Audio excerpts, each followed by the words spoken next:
This is a lost episode no one could ever finish. Never-ending day. It all started like any other day. Peppa woke up in her bed. The sun was shining. Mummy Pig called her to breakfast. George was eating cereal. Daddy Pig was reading the newspaper. Everything felt calm. But the newspaper was blank, just empty white pages. Peppa blinked. She thought it was nothing. She went outside. Everything was the same phrases, the same smiles. The next day, everything repeated. Same breakfast, same weather. Mummy Pig started repeating the same words. Breakfast is getting cold. Breakfast is getting cold. Breakfast is getting cold.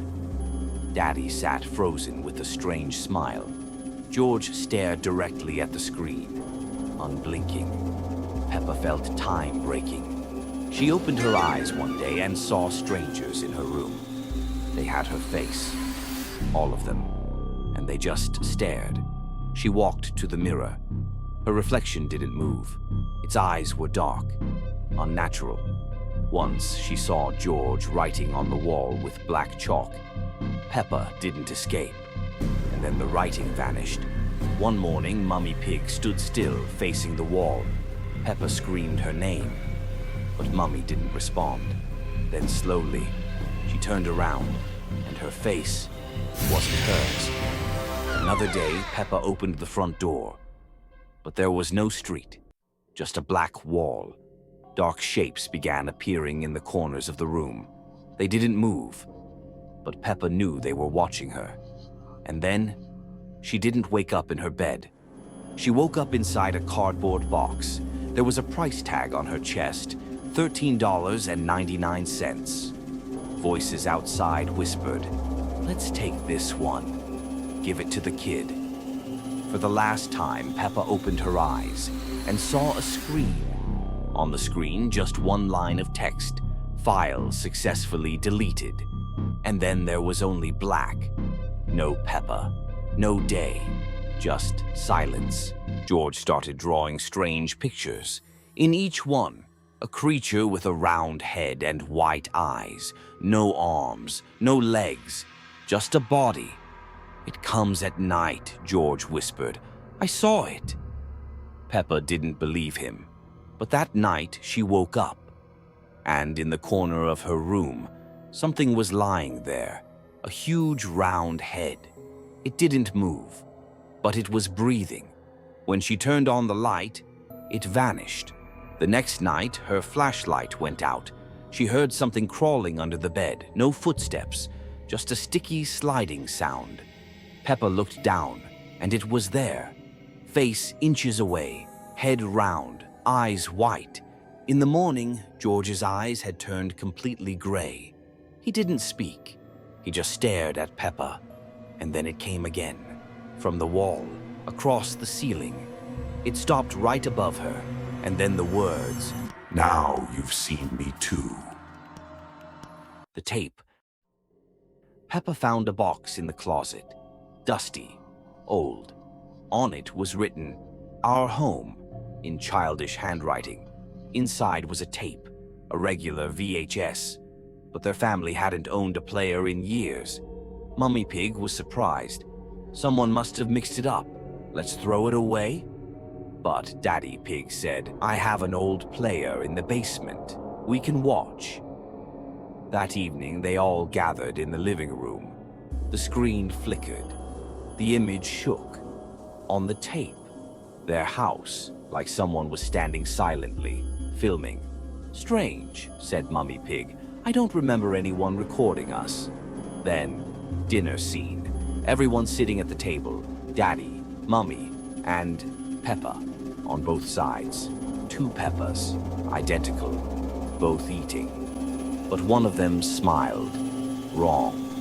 Suddenly, one of them turned her head and looked directly into the camera. And in the next instant, she was standing in their room. 1313. This episode was never watched till the end. Peppa was sitting in the living room watching cartoons. A black frame flashed on the screen. Just for a second, there was a clock. It showed 1313. Peppa blinked. She walked to the kitchen. Mummy Pig stood by the stove.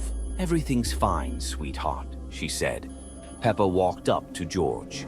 He was drawing, but he didn't blink. "George?" No reaction. Peppa looked at the wall clock. 13:13. But every clock in the house showed 13:30. Everything was frozen. Peppa looked in the mirror, and there her reflection blinked before she did, and smiled. A strange, unnatural smile. Peppa! Daddy stepped closer, but his face wasn't his face. It looked drawn like a mask. He kept repeating one sentence. It's almost 13:13. This is a lost episode that was never aired on TV. It all began on a normal day. Peppa lost one of her baby teeth. "Hooray!" she shouted, "Dad. Now the tooth fairy will bring me a gift." Mummy Pig smiled. "Put the tooth under your pillow, dear. There'll be a surprise in the morning." That night, Peppa woke up.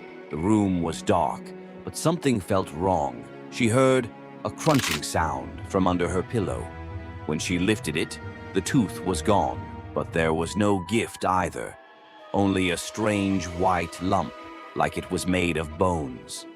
The next day, George complained about a toothache. Then Mummy Pig, then Daddy Pig. They all said, "Maybe we ate something bad." That night, Peppa woke up again, but not from the crunch. This time, from breathing. Someone was sitting by her bed, a figure, gray, far too tall, with long arms and a grin that stretched ear to ear. "Do you brush your teeth well, Peppa?" it whispered. "You give them to me, one by one, every night." Peppa screamed, but no one came. George was asleep with his mouth open. His front teeth were missing. Mummy was standing in the hallway, smiling. On her cheek, a white patch like bone powder. Peppa ran to the mirror. On her face, new teeth were growing, but not hers. A third row. She ran back to the bedroom. Everyone's teeth were falling out, more and more every second, and someone stood in the corner. That same figure, but its face. Oh God. The candy. When Peppa became a teenager, everything started to change. Friends drifted away. Her parents became annoying. And one day, while standing alone behind the school, a man in a blue cloak approached her and held out a box. "Try it.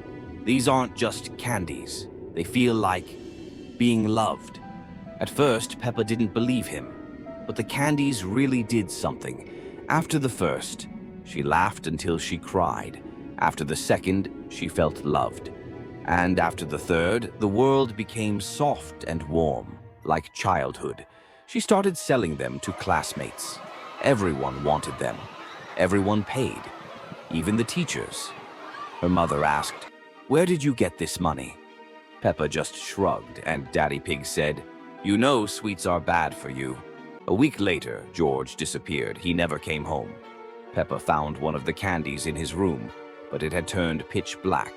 Later, she learned, each box can only be opened once. If you open it again, you must give something in return. Peppa opened it a second time, but there were no candies.